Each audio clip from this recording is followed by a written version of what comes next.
Hi friends, ఈరోజు మనం రీసెంట్గా తెలుగులో ఒక మంచి హర్రర్ అండ్ సస్పెన్స్ థ్రిల్లర్ కాన్సెప్ట్తో వచ్చిన జియో హాట్స్టార్లో స్ట్రీమింగ్ అవుతున్న రాజా సాబ్ మూవీ స్టోరీ డిస్కస్ చేసుకోబోతున్నాం. ఇలాగే మీకు ఇంకా ఏ మూవీ స్టోరీ అని ఎక్స్ప్లెనేషన్ కావాలి అంటే ఆ మూవీ నేమ్ అనేది కమెంట్ బాక్స్లో కామెంట్ చేయండి. ఇంకా ఏమాత్రం ఆలస్యం చేయకుండా మూవీలోకి వెళ్ళిపోదాం.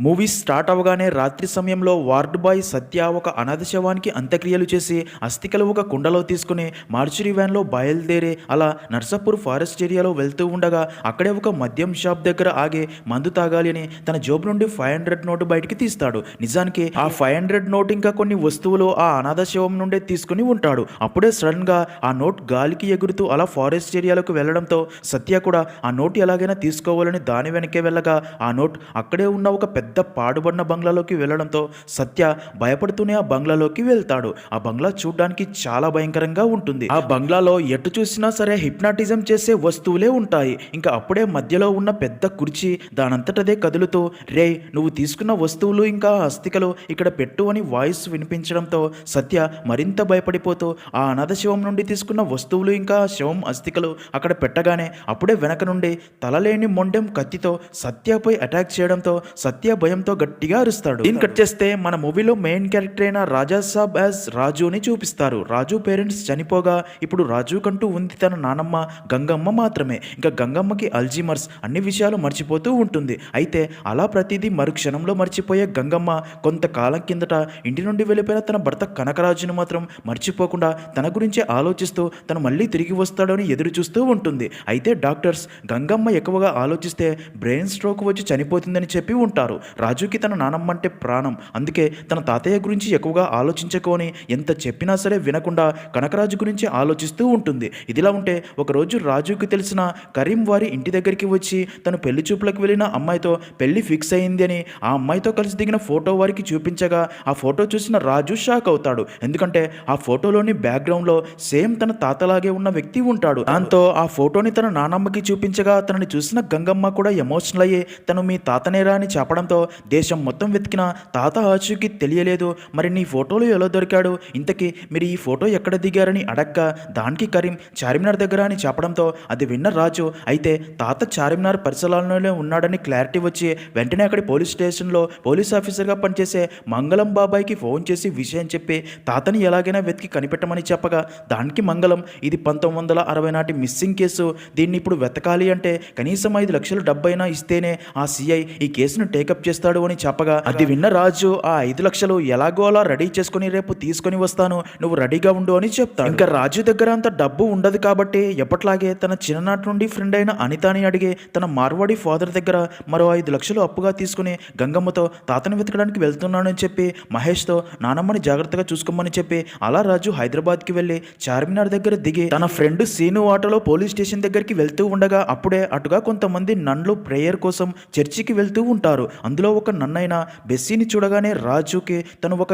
ఏంజల్ లాగా కనిపిస్తుంది. అందుకే తనని ఇష్టపడడం స్టార్ట్ చేస్తాడు. అలా బెస్సీని ఫాలో అవుతూ చర్చిలోకి వెళ్ళి బెస్సీ వైపే చూస్తూ ఉండటం అక్కడే ఉన్న లిల్లీ అనే పాప చూసి రాజు దగ్గరికి వచ్చి మాట్లాడుతుంది. అప్పుడే ఒక నన్ వారి దగ్గరికి వచ్చి లిల్లీతో హాస్పిటల్కి వెళ్ళే టైం అయింది వెళ్దామని లిల్లీని తీసుకెళ్లబోగా రాజు ఆ నన్తో హాస్పిటల్కి ఎందుకు అని అడుగుతాడు. దానికి ఆ నన్ daily doctor checkup, Lilly heart ప్రాబ్లంతో బాధపడుతుంది, దానికోసం ఆపరేషన్ చేయాలి, ఆపరేషన్కి డబ్బు కావాలి, అందుకే ఇలా ప్రేయర్స్ కండక్ట్ చేసి ఫండ్స్ కలెక్ట్ చేస్తూ ఉన్నాం, కనీసం ఈ ప్రేయర్లోనైనా ఫండ్ కలెక్ట్ అయితే నెక్స్ట్ ప్రేయర్లో తనని హ్యాపీగా చూడగలమని చెప్తుంది. అది విన్న రాజు ఏమాత్రం ఆలోచించకుండా ఆ ఆపరేషన్కి ఇంకా 3 లక్షలు కావాలని తెలిసి తన దగ్గర ఉన్న 5 లక్షల్లో 3 లక్షలు లిల్లీ ఆపరేషన్ కోసం ఇచ్చి తన పేరు కూడా చెప్పకుండా వెళ్ళిపోతాడు. అయితే శాండీ రాజు ఫోటో తీసుకుంటుంది. తర్వాత ఆ ఫోటో బెస్సీకి చూపించి 100 రూపాయలు ఇచ్చి పబ్లిసిటీ చేసుకునే ఈ రోజుల్లో 3 లక్షలు ఇచ్చి తన పేరు కూడా చెప్పకుండా వెళ్ళిపోయాడని చెప్తుంది. ఇంకా రాజు ఫోటో చూడగానే బెస్సీకి కూడా తను బాగా నచ్చి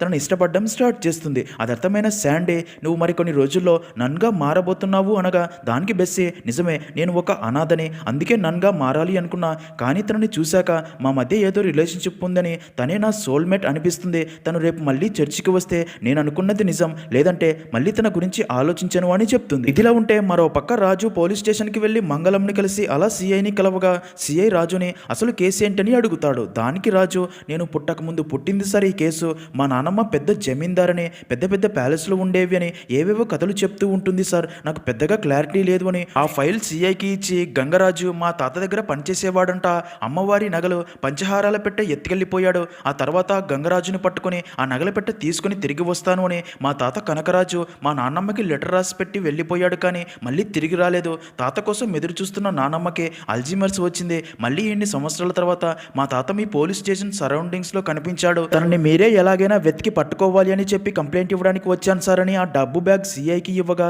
సిఐ రాజుతో ఇప్పుడే మీ తాత ఫోటో అన్ని పోలీస్ స్టేషన్లకి పంపి సర్చింగ్ స్టార్ట్ చేయిస్తా అని చెప్పి పంపుతాడు. ఇదిలా ఉంటే మరో పక్క అదే గంగరాజు నర్సాపూర్ ఫారెస్ట్ ఏరియాలో తిరుగుతూ ఉన్నట్లు చూపిస్తారు. ఇంకా నెక్స్ట్ డే రాజు మళ్ళీ బెస్సీని చూడాలని చర్చికి వెళ్ళగా, బెస్సీ కన్ఫెషన్ బాక్స్లో కూర్చొని వచ్చిన వారి పాపాలు వింటూ ఉంటుంది. అది గమనించిన రాజు వెళ్ళి తనతో, నిన్న నేను ఒక నన్ను చూసి ఇష్టపడడం స్టార్ట్ చేశాను అని ఆ అమ్మాయికి తన ప్రేమ అర్థమయ్యే తనని ప్రేమించేలా చేయమని అడగ్గా, బెస్సీ రాజు ఫేస్ చూడదు కాబట్టి ఎవరో అనుకుని తన ప్రేమ ఫలించాలి అని బ్లెస్ చేస్తుంది. దాంతో రాజు కూడా చాలా హ్యాపీగా ఫీల్ అవుతాడు. ఇంకా అదే రోజు రాత్రే రాజు బెస్సీ గురించి ఆలోచిస్తూ ఉండగా, అప్పుడే బెస్సీ రాజుకి ఫోన్ చేసి, మీ తాత మీద చీటింగ్ కేసు పెట్టాను అని తెలిసి నువ్వు తనని తప్పించడానికే ఈరోజు పోలీస్ స్టేషన్లో మిస్సింగ్ కంప్లైంట్ ఇచ్చావా అనగా, అది విన్న రాజు షాక్ అయ్యి, అసలు మా తాత మీద చీటింగ్ కేసు ఏంటి, అసలు ఏం జరిగిందని అడగ్గా బెస్సీ జరిగింది చెప్తుంది. పాప హార్ట్ ఆపరేషన్ కోసం బెస్సీ పాపని తీసుకుని హాస్పిటల్కి వెళ్ళి అక్కడ ఆపరేషన్ కోసం మనీ పే చేయాలి అని చూడగా, క్యాష్ కౌంటర్ దగ్గర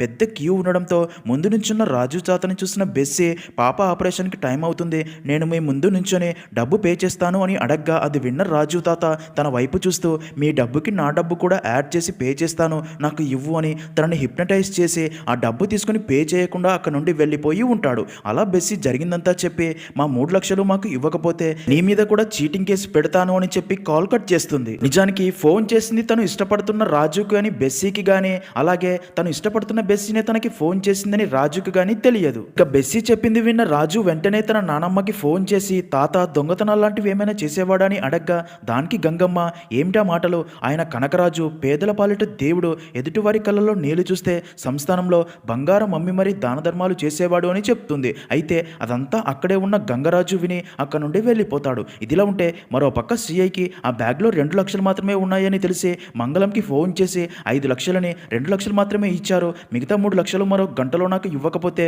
మీ అంతు చూస్తానని వార్నింగ్ ఇవ్వడంతో మంగళం భయపడి అదే విషయం రాజుకి చెప్తాడు. ఇప్పుడు రాజుకి బెస్సీకి ఇవ్వడానికి 3 లక్షలు కావాలి, మంగళంకి సిఐకి ఇవ్వడానికి 3 లక్షలు కావాలి. దాంతో డబ్బు కోసం ఏం చేయాలో అర్థం కాక ఇద్దరు ఆలోచిస్తూ ఉండగా, అదే టైంకే ₹1,00,00,000 ఉన్న బ్యాగ్ తీసుకుని భైరవి అనే అమ్మాయి వారి దగ్గరికి వచ్చి వారికి ఆ డబ్బు చూపిస్తుంది. ఆ డబ్బు చూసిన రాజు షాక్ అయ్యే, అసలు ఎవరు మేడం మీరు, ఈ డబ్బు నాకేనా అని అడగ్గా, దానికి భైరవి, మీ తాత బళ్ళారిలో జాబ్ చేసేటప్పుడు మా తాతగారి ప్రాణం పోయే పరిస్థితుల్లో మీ తాత చేసిన సహాయానికి తీర్చుకోవాలి అనుకున్న రుణం ఇది, అయితే ఈ డబ్బు నేను మీ తాతగారి చేతికి మాత్రమే ఇస్తాను అని చెప్పడంతో రాజు అండ్ మంగళంకి ఏం చేయాలో అర్థం కాదు. అదే టైంకే ఆ డబ్బును చూసిన రౌడీ గ్యాంగ్ ఆ డబ్బు దొంగతనం చేసి పారిపోబోగా, రాజు ఆ రౌడీ గ్యాంగ్ వెంటపడి ఆ రౌడీలందరినీ కొట్టి డబ్బు బ్యాగ్ కాపాడి భైరవికి ఇవ్వగా, భైరవి రాజుని హక్ చేసుకుని థ్యాంక్స్ చెప్తుంది. అయితే ఇక్కడే ట్విస్ట్ ఏంటంటే, అప్పుడే అటుగా వెళ్తున్న బెస్సీ అది చూసి ఇంకా రాజు తనకి సెట్ కాడు అని బాధపడి తను ఇంకా నన్గా మారిపోవాలని ఫిక్స్ అయ్యి అక్కడ నుండి వెళ్ళిపోతుంది.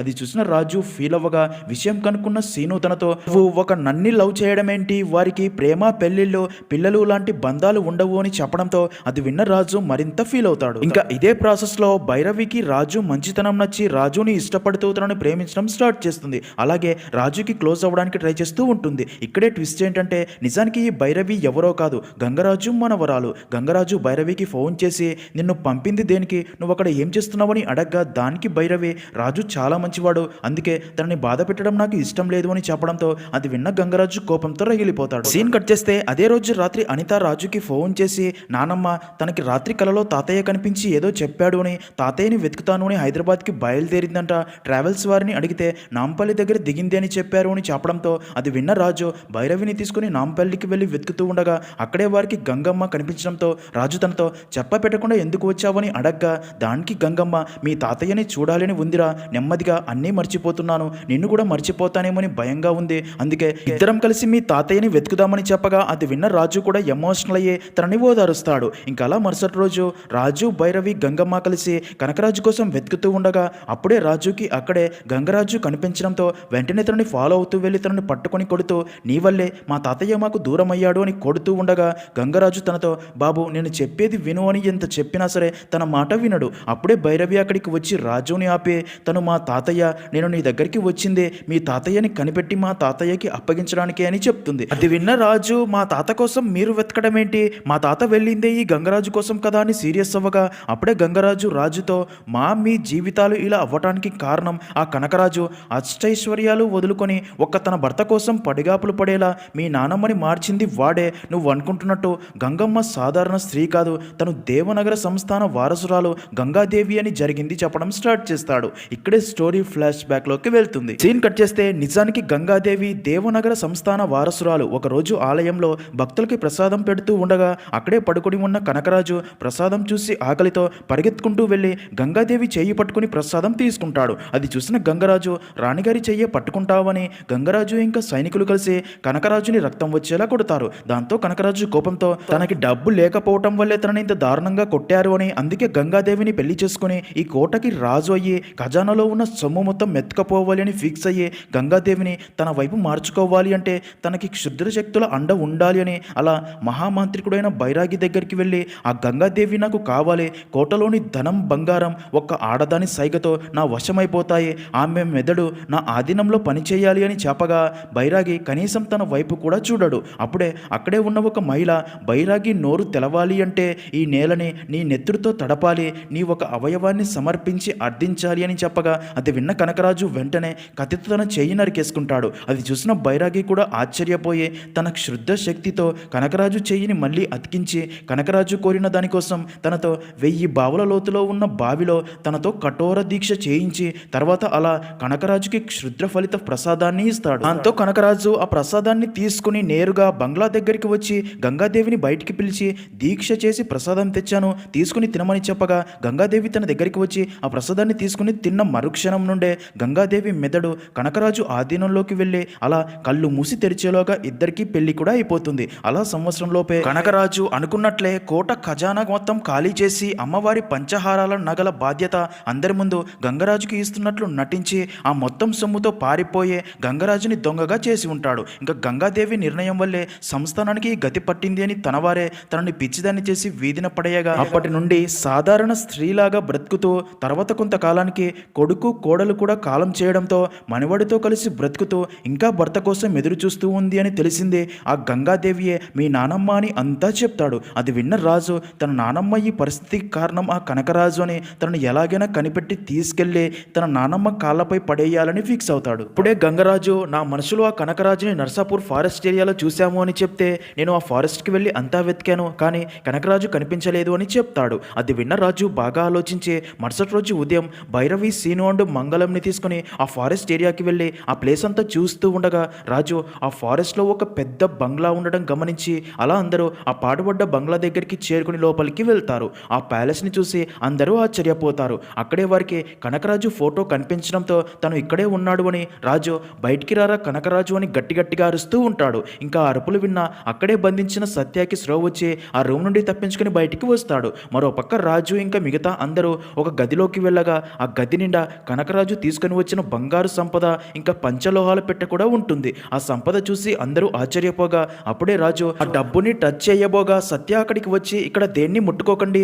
ముట్టుకుంటే ప్రాణాలు పోతాయి, మిమ్మల్ని ఈ సంపద ముట్టుకోకుండా ఆపటానికే బందీగా ఉన్న నన్ను వదిలేశాడు అని చెప్తాడు. అది విన్న రాజు, ఇంతకీ ఎక్కడ ఉన్నాడు మా తాత అని అడగ్గా దానికి సత్య, ఓ తను మీ తాతన, తన గవర్నమెంట్ హాస్పిటల్లో గుండెపోటుతో జాయిన్ అయ్యి చనిపోయాడు, అనాథ శవమని తన అంత్యక్రియల బాధ్యత నాకు అప్పచెప్తే తన శరీరంపై ఉన్న ఉంగరాలు గొలుసులు డబ్బు తీసుకుని అంత్యక్రియలు చేసి ఈయనకి సంబంధించిన ఎవరైనా వస్తే అస్థికలు ఇచ్చి డబ్బు లాగుదామని తీసుకుని వెళ్తూ ఉండగా అని అలా జరిగిందంతా చెప్తాడు. తన వస్తువులు తీసుకున్నందుకు ఇక్కడికి రప్పించి బంధించి నరకం చూపిస్తున్నాడని చెప్తాడు. అది విన్న రాజు, చచ్చాడు అంటున్నావు కదా, అయినా ఇదంతా మా నాన్నమ్మ ఆస్తి, నేను తీసుకుని వెళ్తాను అని బంగారం డబ్బు టచ్ చేయబోగా అప్పుడే అక్కడి బీరువా నుండి ఒక వీలునామా పేపర్ రాజు దగ్గరికి ఎగురుతూ వచ్చి కనకరాజు వాయిస్ వినిపిస్తూ, ఇది నా చేతులతో రాసిన వీలునామా పత్రం, ఈ ఇల్లు నా దేహం, ఈ సంపద నా ప్రాణం, ఇక్కడ ఉన్న ప్రతి వస్తువులో నా ఆత్మ మమేకమై ఉంది, నా తదనంతరం కూడా దీనంతటినీ నేనే అనుభవిస్తాను, వారసుడోని ఎవరైనా వచ్చి ఆక్రమించదలిస్తే నా చర్యలు ఘోరంగా ఉంటాయని వినిపిస్తుంది.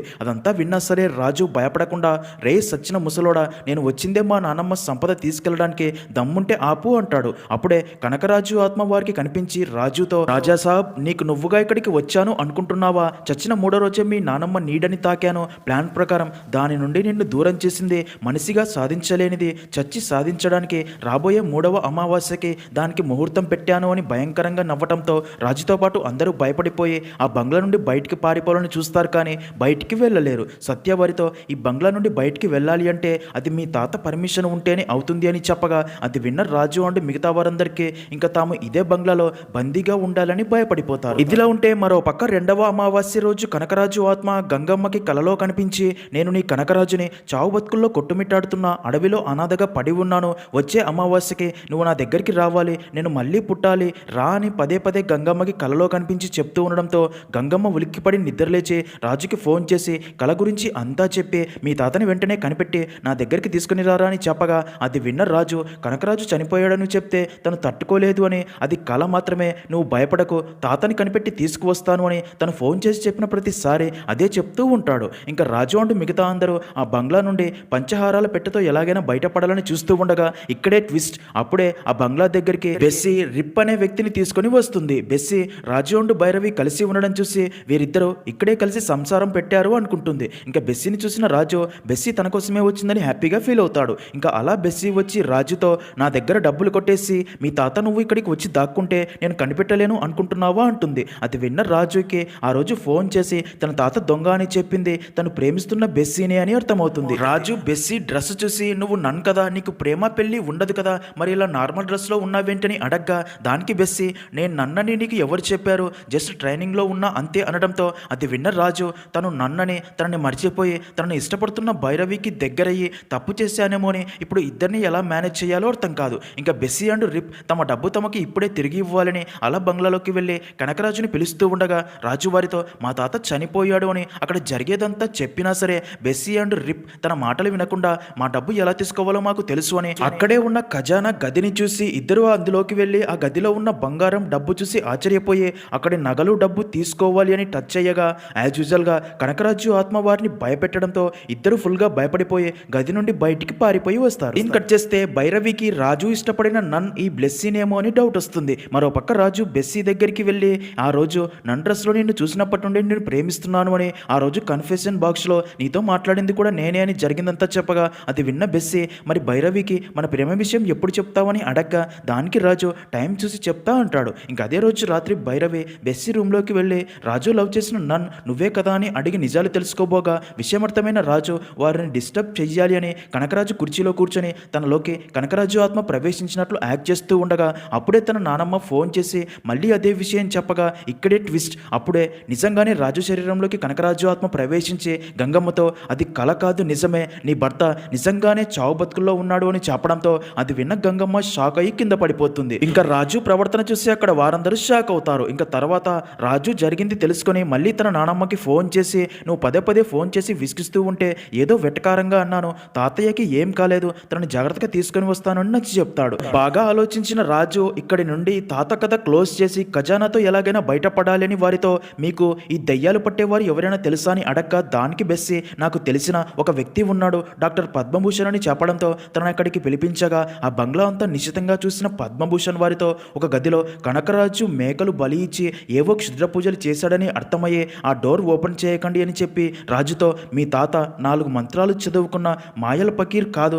తను ఒక ఎక్స్ట్రోసిస్ట్, సైకియాట్రిస్ట్, హిప్నాటిస్ట్, బ్రెయిన్తో గేమ్స్ ఆడుతున్నాడు. అందుకే ఈ బంగ్లాలో ఎటు చూసినా ప్రతి వస్తువులో హిప్నటైజ్ చేసే విధంగా రూపొందించాడు. దాంతో మీరు వాటిని చూసి ట్రాన్స్లోకి వెళ్తున్నారు. అలా ఒక్కొక్కరికి ఒక ఎక్స్పీరియన్స్ ఇచ్చి మీ అందరినీ ఇక్కడే లాక్ చేశాడు. దీని నుండి బయటపడాలి అంటే సెల్ఫ్ హిప్నటైజ్ చేసుకుని వేరే ప్యారలల్ వరల్డ్ ఏర్పరచుకుని ఆ వరల్డ్లో ఉండి ఇక్కడ వీడితో యుద్ధం చేయాలి. అది అంత ఈజీ కాదు, కానీ ట్రై చేద్దామని అలా పద్మభూషణ్ రాజుకి ఇష్టమైన లొకేషన్ సముద్రం ఒడ్డున నిలబడి ఆల్చిపల్లో ముత్యాలు ఏరుకోవాలని తెలిసి అలా రాజుని హిప్నటైజ్ చేస్తాడు. అయితే అదే టైంకే కనకరాజు ఆత్మ రాజు మైండ్ని తన ట్రాన్స్లోకి రప్పించి తను సముద్రం నుండి అదే బంగ్లాలోకి వచ్చేలా చేసి అక్కడ కనకరాజు 3 వ్యక్తుల తల నరికి చంపి బావిలో వారి శవాలు వేలాడదీయడం కనిపించడంతో అది చూసిన రాజు భయపడి ట్రాన్స్ నుండి బయటికి వచ్చి తను చూసింది వారికి చెప్పగా అది విన్న పద్మభూషణ్ ఆ బావి ఉన్న గది ఏది అని అడిగి ఆ గదిలోకి వెళ్ళి ఆ బావిలోకి వేలాడుతున్న తాడు బయటికి లాగి చూడగా 3 శవాలు వేలాడుతూ ఉంటాయి. వాటిని చూసి అందరూ భయంతో బయటికి వెళ్ళిపోతారు. అదంతా చూసిన పద్మభూషణ్ ఒక బుక్ చూసి వారితో, మనిషికి దేవుడు ఇచ్చిన వరం మనలో అంతర్లీనంగా దాగి ఉన్న సహస్ర చక్రాలు, ఈ విశ్వంలో ఉన్న ఈవిల్ ఎనర్జీని మనిషి అధిగమించాలి అంటే మన ఆలోచనలతో వీటి సహాయంతో నాశనం చేయడానికి అవకాశం ఉంది అని ఈ బుక్లో రాసి ఉంది. కానీ శక్తివంతమైన ఈ చక్రాలని మనం అందుకోవాలి అంటే జన్మల నుంచి యోగ సాధన చేసి ఉండాలి, లేదా మనలోని భావోద్వేగాలైన ప్రేమ, కోపం, దుఃఖం, సంతోషం లాంటి ఎమోషనల్స్ మన మెదడుతో పాటు అణువణువులో ఇమిడిపోయి మనస్సు మెదడుతో కలిసి పని చేయగలిగితే అని బుక్ చూడబోగా అప్పుడే కనకరాజు ఆత్మ బుక్ని తగలబెట్టి పద్మభూషణ్ పై దాడి చేసి బాగా కొట్టి ఆ బంగ్లా నుండి బయటికి విసిరి పడేస్తాడు. ఇంకా నెక్స్ట్ డే రాజు మిగతా వారితో పద్మభూషణ్ గారు చెప్పినట్లు మైండ్లో లొకేషన్ మార్చుకొని సెల్ఫ్ హిప్నటైజ్ అయ్యి ట్రాన్స్లోకి వెళ్ళి ఈ బంగ్లా గేట్ దాటి వెళ్ళిపోదామని ట్రై చేస్తూ ఉండగా అప్పుడే అక్కడికి అనిత కూడా వస్తుంది. అనిత రాజుతో బెస్సీ అండ్ భైరవి కలిసి ఉండడం చూసి, అయితే నేను విన్నది నిజమే అనమాట, నువ్వు ఇక్కడ ఈ ఇద్దరితో ఎంజాయ్ చేస్తున్నావా, నువ్వు నన్ను ఫ్రెండ్గా చూసినా సరే నేను మాత్రం నిన్ను ప్రేమిస్తున్నాను అని చెప్తూ ఉండగా